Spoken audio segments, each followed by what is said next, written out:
তুলে দিচ্ছি।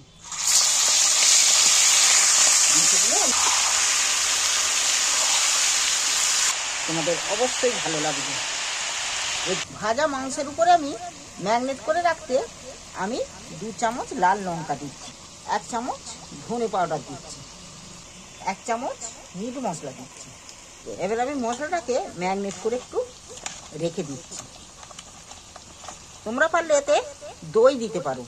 আমি দইটা আনা নেই বলে আমি টমেটো ব্যবহার করি। এতে টমেটোটা তার কাঁচা দিলে হবে না, টমেটোটা আমি পেঁয়াজের মধ্যে দেবো।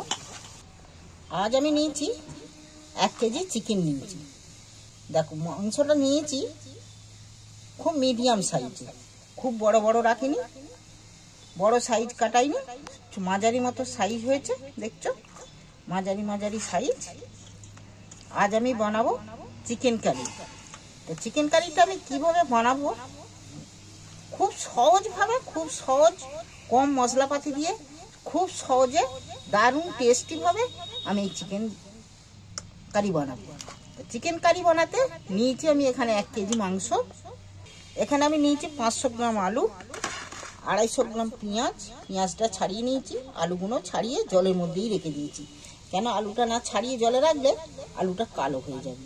দেখো আমি এই মাঝারি মাঝারি সাইজের আলু নিয়েছি, এই যে মাঝারি সাইজের আলু নিয়েছি এগুলো কাটবো না, এগুলো গোটা গোটা রাখবো। আর এই সাইজের যে বড় আলুটা নিয়েছি আমি এই বড় আলুটা এটাকে 2 খাদি করে কেটে নিচ্ছি, তাহলে এদের মতো সাইজ হয়ে গেল। আমি এখানে আলুগুলো জল থেকে তুলে রাখছি জল ঝাড়ার জন্য, জলটা ঝাড়ার জন্য আলুগুলো তুলে রাখছি। আমি কেটে এতক্ষণ জলেই ছাড়িয়ে জলেই দিয়ে রেখেছি। পেঁয়াজটাও যে এই 250 গ্রাম পেঁয়াজ নিয়েছি, পেঁয়াজটাও আমি ছাড়িয়ে এখানে রেখেছি। এবার আমি খুব গুঁড়ো গুঁড়ো করে পেঁয়াজটা কেটে নেব। তোমরা, আমি বটিতে কাটছি, আমি ছুরিতে পারিনি, অসুবিধা হয়। তোমরা পারলে বটিতেও কেটে নিতে পারো, ছুরিতেও কাটতে পারো।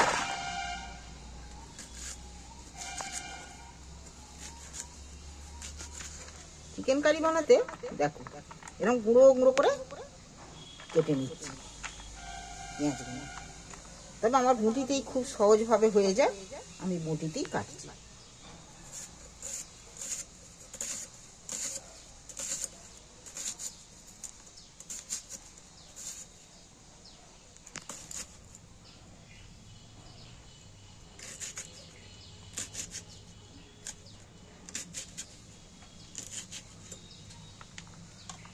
পেঁয়াজটা কেটে নিচ্ছি, দেখছো কিন্তু আমি গুঁড়ো গুঁড়ো করেই কাটছি, বটিতে হলো। আমি এইভাবে সবগুলো কেটে নিচ্ছি গুঁড়ো গুঁড়ো করে। আর এই চিকেন কারি বানাতে গেলে এইভাবে গুঁড়ো গুঁড়ো করেই পেঁয়াজটা কাট। চিকেনের অনেক কিছুই খাও, অনেক রকমের খাও। আজ আমি এই চিকেন যে কারিটা বানাবো, চিকেন কারি বানাতে এইরকম গুঁড়ো গুঁড়ো করে পেঁয়াজটা কাটতে হবে, তবে এর সাথে ভালো হবে। দেখো পেঁয়াজটা আমার সবটা কেটে নিয়েছি, পেঁয়াজগুলো কেটে নিয়েছি, আলুটা সাইজ করে নিয়েছি। এখানে আমি অনেকগুলো কাঁচা লঙ্কা ব্যবহার করব, কাঁচা লঙ্কার বোটাগুলো কেটে।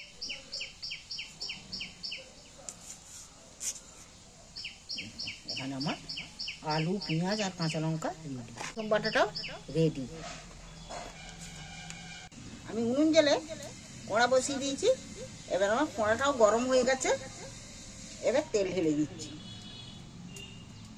আমি এখানে 100 গ্রাম তেল ঢেলে দিয়েছি। তেলটা আমার গরম হয়ে গেছে, এবার আমি গরম তেলের মধ্যে আলুগুলো ছেড়ে দিচ্ছি। আলুগুলোকে তুলে দিচ্ছি।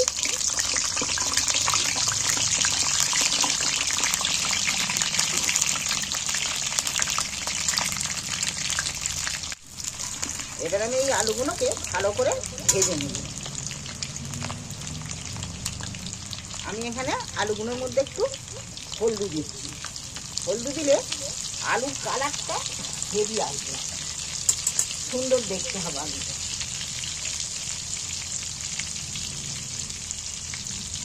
আর আলুটার মধ্যে নুন দিতে ভুলবেন না। আলুটার মধ্যে একটু নুন দিলে, আলুটা নুন দিলে আলুটা ভাজাও হবে, আলুর কালারটাও ভালো হবে,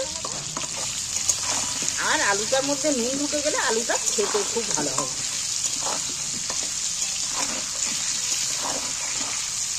এবার আমি আলুটাকে একটু ভালো করে ভেজে নিব। দেখুন আলুর কালারটা দেখছো কত সুন্দর এসছে।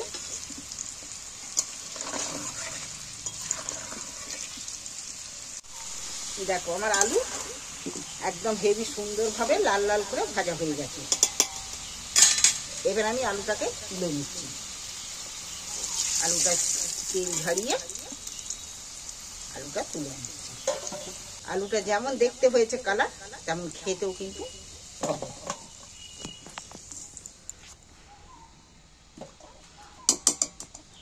এবার এই আলু ভাজার তেলটার মধ্যেই আমি মাংসগুলো তুলে দিচ্ছি।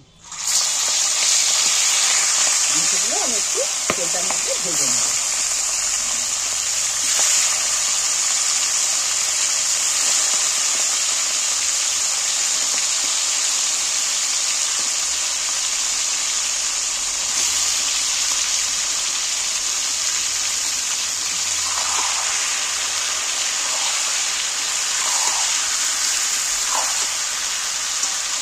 মাংসটা নিয়ে ফাঁকা তেলেই মাংসটা ভেজে নিচ্ছি।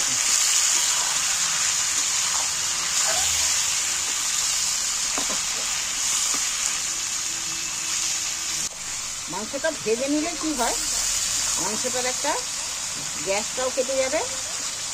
আর এই মাংসটা ভেজে নিয়ে রান্না করলে এ কিন্তু একটুকু এই সলিড যে মাংস দাঁতে জোড়ায় চিবে হবে না। মাংসটা কিন্তু খুব ভালো সেদ্ধ হবে, একদম নরম নরম মাংস পাবে তোমরা। আর মাংসটা ভেঙেও যাবে না, কিচ্ছু হবে না, একদম গোটা গোটা মাংস থাকবে, অথচ ভালো সেদ্ধ হবে, নরম পাবে না। মাংসটা আমার ভাজা হয়ে গেছে, কেউ কিন্তু একটা ভাঙেনি, কিছু হয়নি, ভালোই মাংসটা ভাজা হয়ে গেছে। এবার আমি তুলে নিচ্ছি। দেখো খুঁটি দিয়ে কেটে দেখছি মাংসটা কিন্তু খুব ভালো ভাজলেই কিন্তু সেদ্ধ হয়ে গেছে, ভালো হয়ে গেছে ভালো। এবার আমি তুলে নিচ্ছি।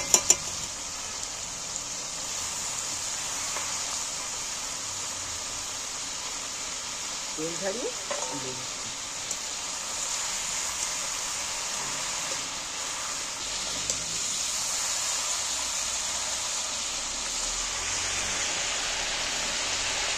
আমি তেল ঝাড়িয়ে মাংসগুলো তুলে নিচ্ছি।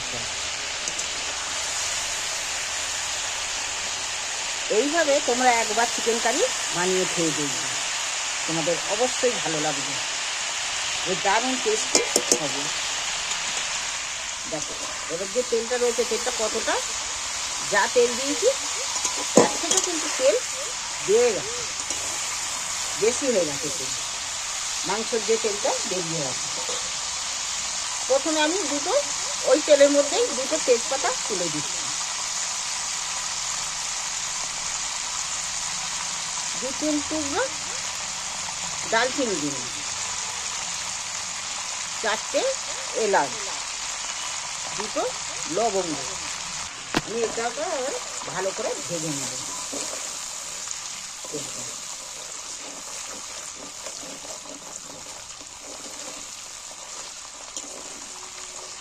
এটা ভাজা হতে তেলের সেন্টটা আলাদা উঠে গেছে, দারুণ সেন্ট ছাড়বে। এবার আমি কাটা পেঁয়াজগুলো এর মধ্যে তুলে দিচ্ছি।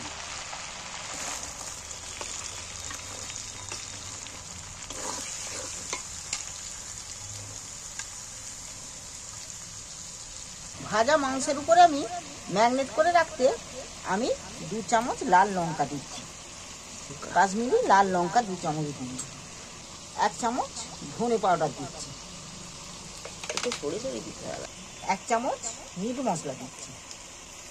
এবার আমি মশলাটাকে ম্যারিনেট করে একটু রেখে দিচ্ছি। তোমরা পারলে এতে দই দিতে পারো, আমি দইটা আনা নেই বলে আমি টমেটো ব্যবহার করি। এতে টমেটোটা তার কাঁচা দিলে হবে না, টমেটোটা আমি পেঁয়াজের মধ্যে দেবো।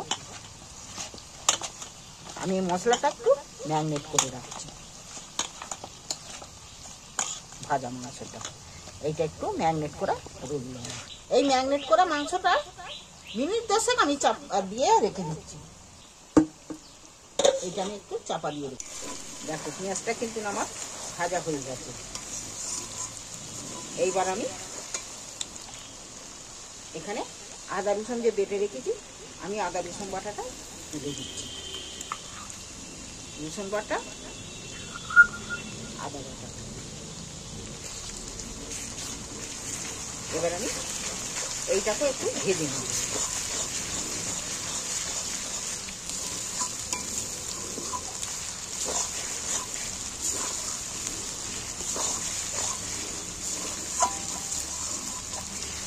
দেখবে এইভাবে একবার চিকেন কারি বানিয়ে খেলে তোমাদের বারবার খেতে ইচ্ছা করবে। দারুণ স্বাদের এই রেসিপিটা। এই চিকেন কারি খেলে ভুলবে না, মুখে লেগে থাকবে।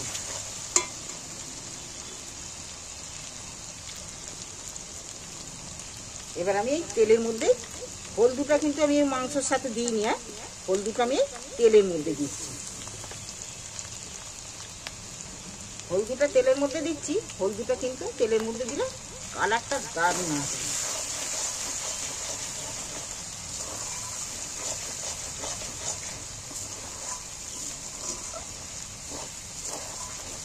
আদা রসুনে ভাজা হয়ে গেছে, আদা রসুনটা যে দিয়েছি।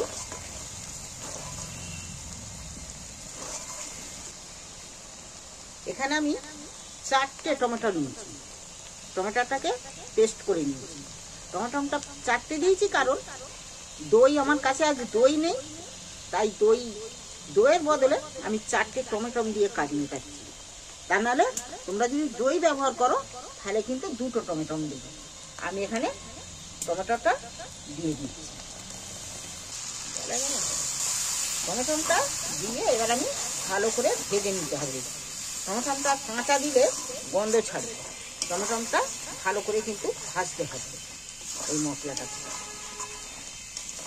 এবার আমি আস্তে আস্তে জাল দিয়ে ভালো করে মশলাটাকে 8 থেকে 10 মিনিট এটাকে ভাজতে হবে টমেটোটাকে। এবার আমি টমেটোটা ভাজতে নেড়ে নেড়ে ভাজবো, তা হালকা আঁচে জাল দিয়ে। দেখো আমার কিন্তু টমেটোটা ভাজা হয়ে গেছে, মশলা দিয়ে তেল ছেড়ে দিয়েছি। আর গ্রেভিটাও কত সুন্দর, দেখতেও যেমন হয়েছে খেতেও কিন্তু দারুণ হবে। দেখছো তেল ছেড়ে দিয়েছে পুরো মশলাটা থেকে। এবার আমি ভাজা আলুগুলো এর মধ্যে তুলে দিচ্ছি।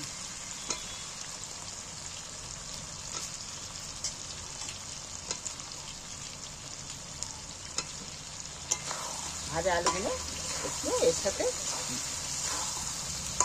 নেড়ে চেড়ে নিয়েছি।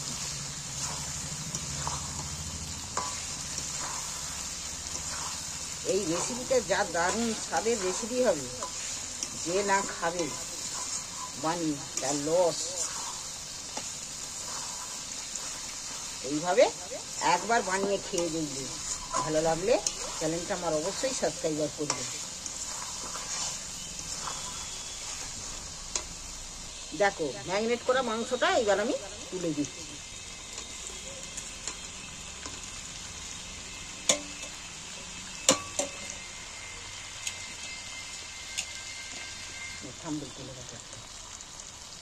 কাঁচা লঙ্কাগুলো দিয়ে দিই, থামবেল তুলে। এইবার মশলাটাকে ভালো করে মাংসের সাথে কষিয়ে নেব।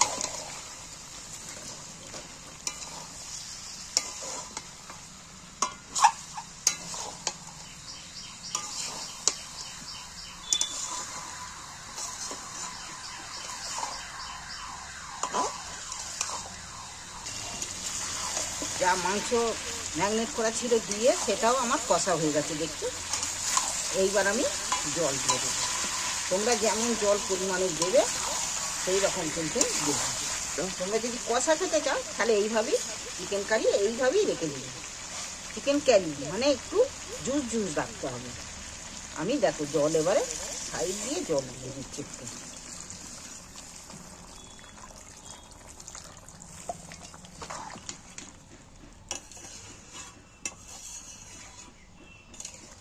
এইভাবে চিকেন কারি বানালে চিকেন যে না খায়, খাসি মাংস ফেলে রেখেও ওই চিকেন কারি খাবে এইভাবে বানালে। এবার আমি একটা জায়গায় এনে চাপা দিয়ে দেবো।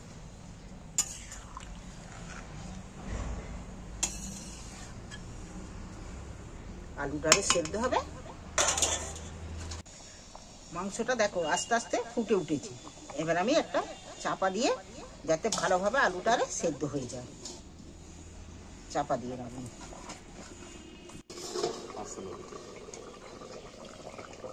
দেখি আমার হয়ে গেছে মাংস।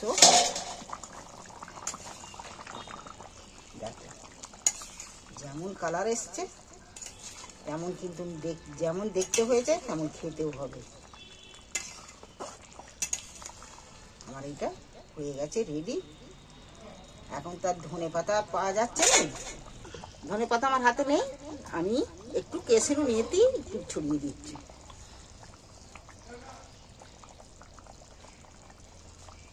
এইটা দিলে স্বাদ গন্ধ এর আলাদা হবে।